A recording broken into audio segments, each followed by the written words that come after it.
Supreme court के फैसले के बाद इंटरबैंक मार्केट में डॉलर ₹2.80 सस्ता हो गया है। इंटरबैंक मार्केट में डॉलर ₹185.60 का हो गया है।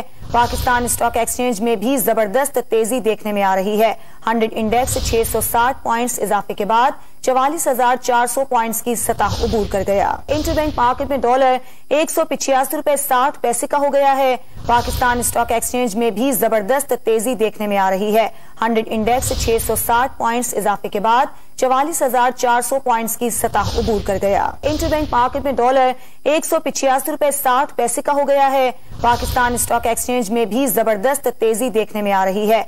100 इंडेक्स 660 पॉइंट्स इजाफे के बाद 44,400 पॉइंट्स की सतह उबूर कर गया।